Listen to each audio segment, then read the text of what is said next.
Hi everybody, how are you?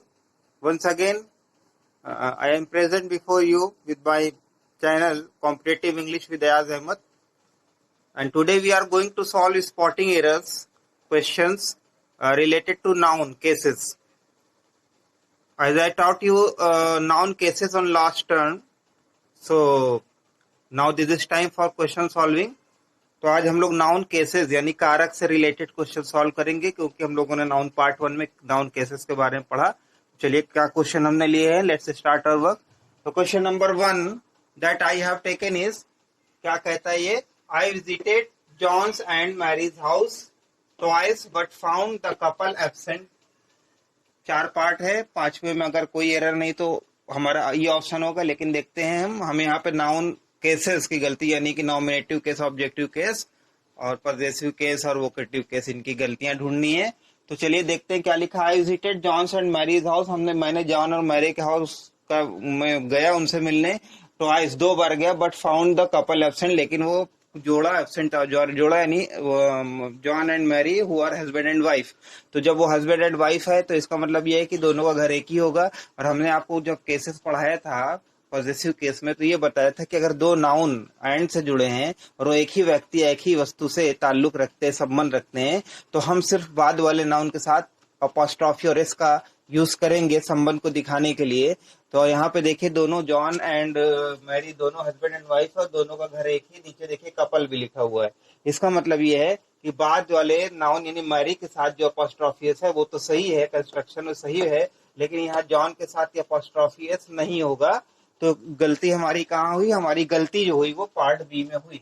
चलिए question number 2 देखते हैं क्या लिखा हुआ है। क्वेश्चन नंबर 2 कहता है यू नो इट वेल, तुम इस बात को अच्छी तरह जानते हो, that your success in life, जो कि तुम्हारे जीवन में जो तुम्हारी सफलता है, depends not on my advice, वो मेरी सलाह पर निर्भर नहीं करती, बट ऑन समबडी एल्स, बल्कि और किसी की सलाह पर निर्भर करती है। तो हमने यहाँ पर आ रहा है किसी और की सलाह, यानी पजेशन आ रहा है, पजेसिव केस आ रहा है, संबंध सूचक आ रहा है। और हमने आपको बताया था कि जब समबडी एनी बडी के साथ संबंध दिखाना होता है, तो हम समबडी के साथ अगर एल्स आ रहा है या नो बडी के साथ एल्स आ रहा है, तो हम एल्स के बाद संबंध को दिखाने के लिए, पजेशन को दिखाने के लिए अपॉस्ट्रोफी एस का यूज करते हैं। इसका मतलब गलती यहाँ पर है, क्योंकि यहाँ पे समबडी किसी और की सलाह, तो समबडी एल्सेज होना चाहिए। यहाँ पर क्या होना चाहिए, एल्स के बाद अपॉस्ट्रोफी एस होना चाहिए, यानी एल्स की जगह ये होना चाहिए एल्सेज, ये होना चाहिए, यहीं पर गलती है। और तो हमारी जो एरर है वो पार्ट डी में है। चलिए अगले क्वेश्चन की तरफ चलते हैं। क्वेश्चन नंबर 3 देखते हैं वहां पर क्या है। चलिए क्वेश्चन नंबर 3 हम लोग लेते हैं फटाफट। और क्वेश्चन नंबर 3 में हम लोग लेते हैं कि अमेरिकाज प्रॉब्लम्स, America's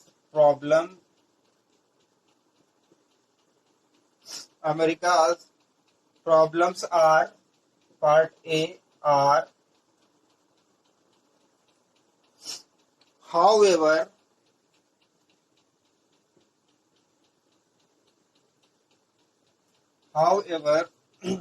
के बाद part B,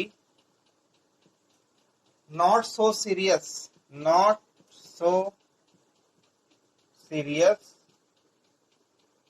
part C, not so serious and awful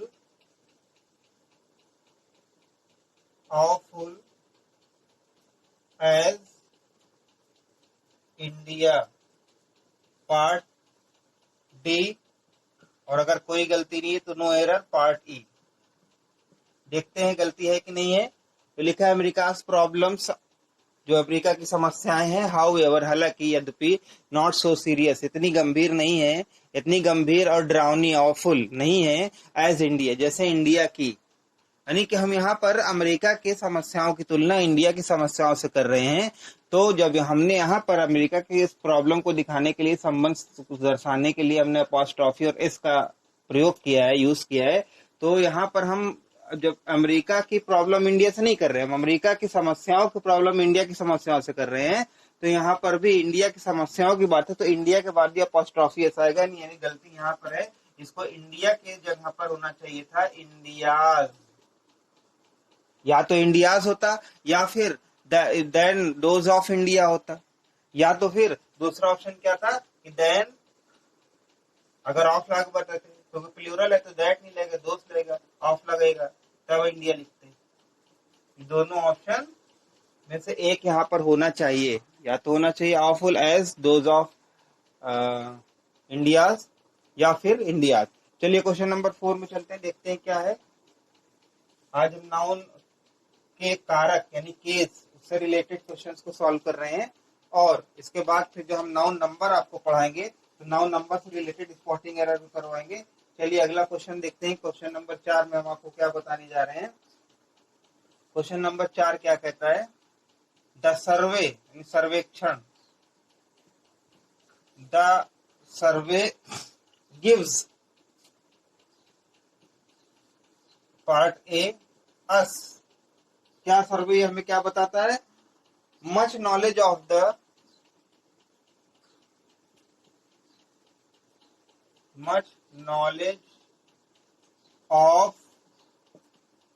the part B, यहाँ पे पार्ट बी कर दीजिए, much knowledge of the publics opinion. Publics opinion किस बात पर public opinion, part C, on the problem of terrorism.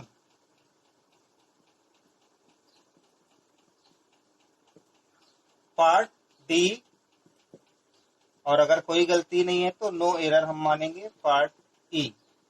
चलिए देखते हैं गलती है कि नहीं है।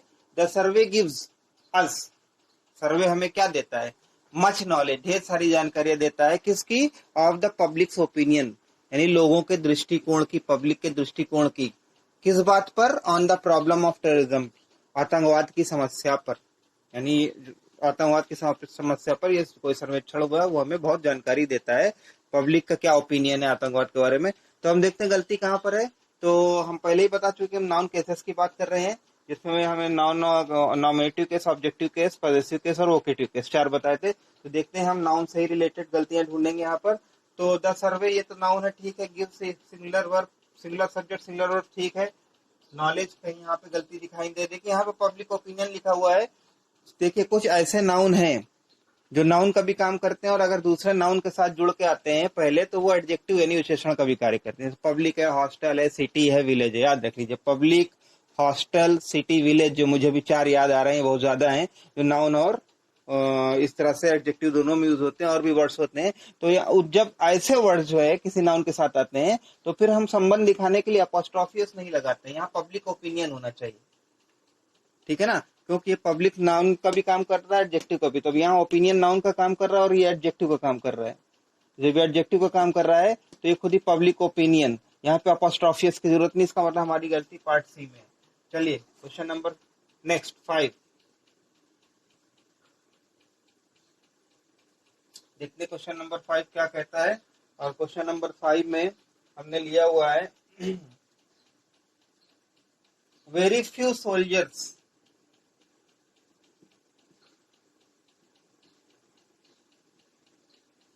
very few soldiers, part A, dared to turn,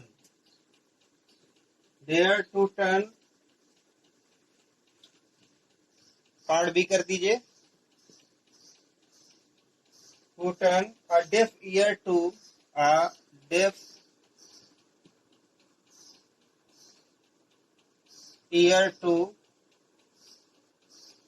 their, इसको हम कर देते हैं part C, to their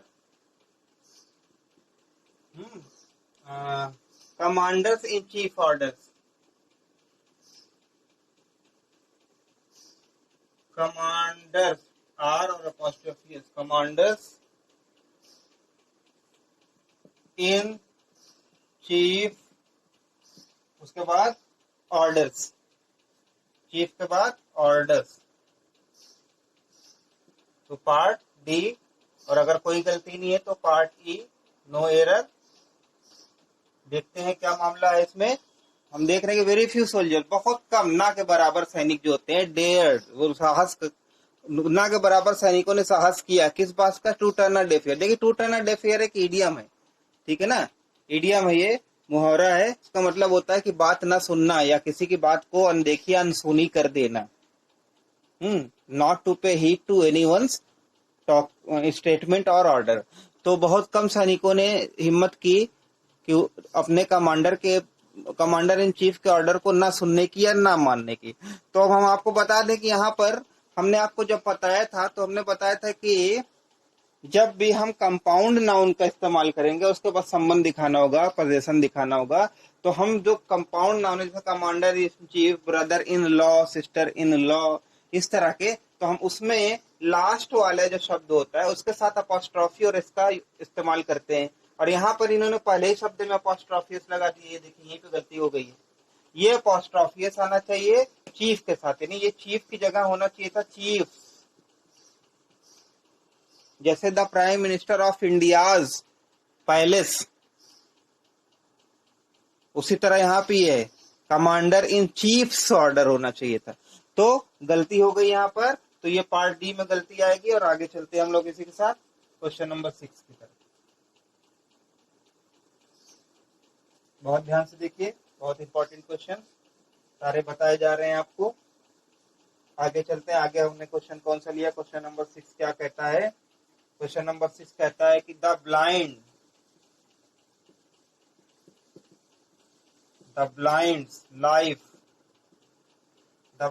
life part A is really के बाद मिजरेबल,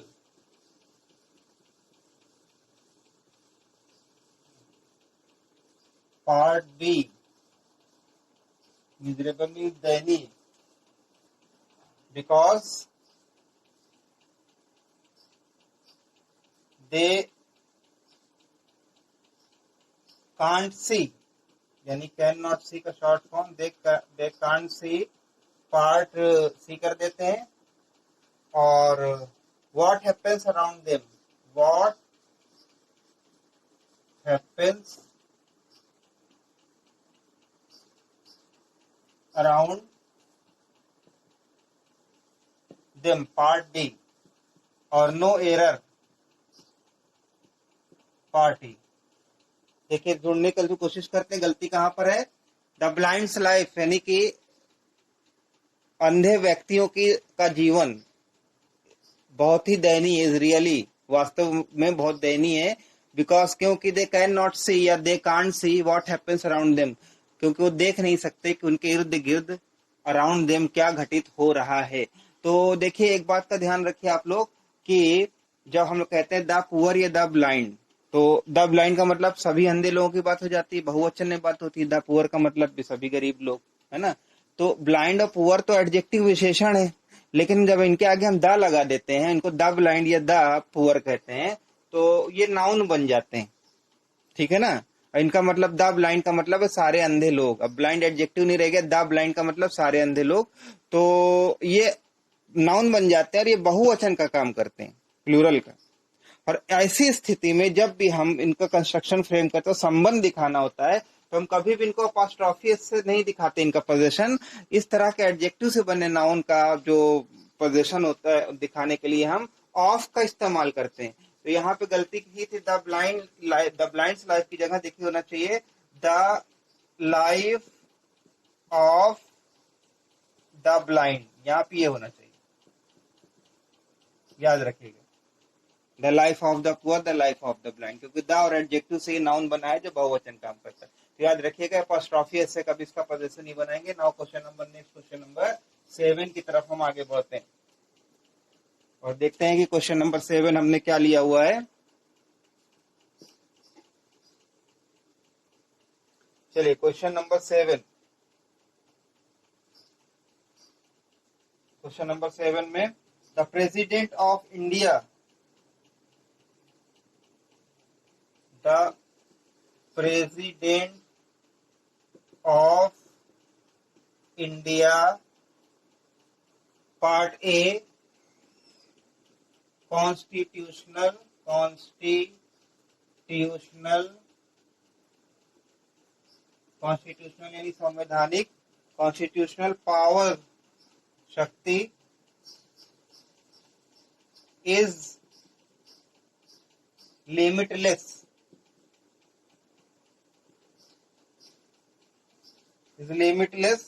पार्ट सी कर देते हैं,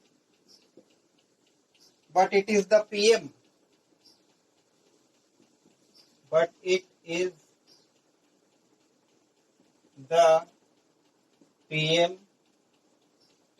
हु इज, ये पार्ट बी होगा, sorry, who is indeed powerful. Part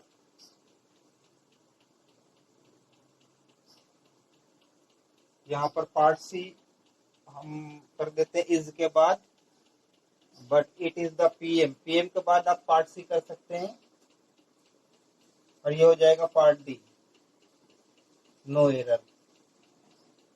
part D देखते हैं, the president of India constitutional power, जो प्रेसिडेंट ऑफ इंडिया के संवैधानिक अधिकार है, कॉन्स्टिट्यूशनल पावर है, इज लिमिटलेस, वो असीमित है, but it is the PM, लेकिन ये प्रधानमंत्री ही है, हु इज इंडीड, जो वास्तव में पावरफुल है। यानी कि ऑन पेपर तो राष्ट्रपति पावरफुल है, लेकिन जो एग्जीक्यूट करता है, वो जो कार्यों को अंजाम देने में प्रधानमंत्री की ज्यादा शक्ति होती है। तो हम क्या देखते हैं कि द प्रेसिडेंट ऑफ इंडिया पूरा नाउन है, द प्रेसिडेंट ऑफ इंडिया, ठीक है ना, तो आर्टिकल एडजेक्टिव सब उसके साथ आ जाता है, ये पूरा नाउन मानेंगे और हम इसको कंपाउंड नाउन मानेंगे। फिर उन्होंने कहा कि कॉन्स्टिट्यूशनल, CONSTITUTIONL, कॉन्स्टिट्यूशनल पावर, राष्ट्रपति की संवैधानिक शक्ति। तो राष्ट्रपति की संवैधानिक शक्ति एक संबंध दिखाया जा रहा है, जब संबंध दिखाया जा रहा है और ये कंपाउंड नाउन है, तो इसके इंडिया के बाद अपॉस्ट्रोफी एस आना चाहिए, यहाँ पे खाली इंडिया लिखा है। प्रेसिडेंट ऑफ इंडिया की संवैधानिक शक्तियां, तो ये कंपाउंड नाउन है, संयुक्त संज्ञा है, द प्रेसिडेंट ऑफ इंडिया। तो इंडिया के बाद क्या होना चाहिए था, ये खाली इंडिया नहीं होना चाहिए था, इसके बाद अपॉस्ट्रोफी एस लगना चाहिए, यानी ये इंडियाज होना चाहिए, यही पे गलती पार्ट ए में, याद रखिएगा। अब लोग आगे चलते हैं क्वेश्चन नंबर 8 की तरफ। और देखिए क्वेश्चन नंबर 8 में क्या है।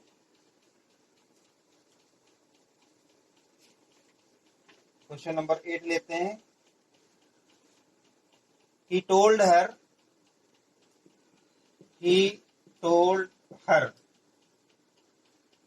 part A that he told her that he had ever seen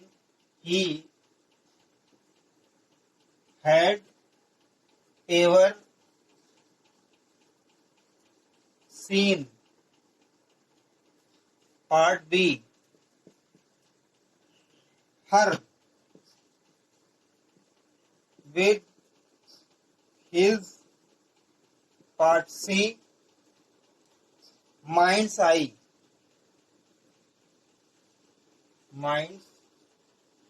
part D.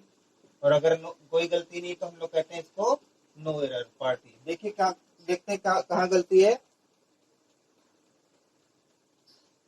He told her, उसने उसे बताया, that he had ever seen, कि उसने उसे हमेशा देखा था, with his mind's eye, अपने दिमाग की आंखों से या दिमाग की आंख से, ठीक है ना। तो कोई दिक्कत नहीं, हमने बताया था, आपको एक चीज बताई थी और वो ये बताई थी कि जब भी हम किसी चीज का व्यक्तिकरण कर देते हैं, कोई एब्स्ट्रैक्ट चीज होती है या कोई चीज जो डेड हो चुकी है, लेकिन हम उसको मानवीकरण अलंकार से उसको डेकोरेट कर देते हैं, तो उसके साथ हम अपॉस्ट्रोफी का यूज कर सकते हैं, mind side, duties call, nature's lab, ठीक है ना। तो यहाँ पे हम ये एब्स्ट्रैक्ट नाउन है माइंड, और उसको हम पर्सोनिफाई कर रहे हैं, एक उसको जीवित प्राणी की तरह संबोधित कर रहे हैं, तो हम अपॉस्ट्रोफी लगा सकते हैं। तो यहाँ पे कोई गलती नहीं है और आपका आंसर होगा पार्ट ई। तो चलिए दोस्तों, बस आज के लिए यहीं तक, और आगे हम जो चैप्टर पढ़ाएंगे वो नाउन नंबर से रिलेटेड होगा, सिंगुलर प्लूरल और भी चीजें होंगी, फिर उसके बाद उसकी एक्सरसाइज सॉल्व होगी। तो ओके, अगर पसंद आया हो तो सब्सक्राइब करें चैनल को और लाइक करें, शेयर करें। Meet you in next meeting. Thank you.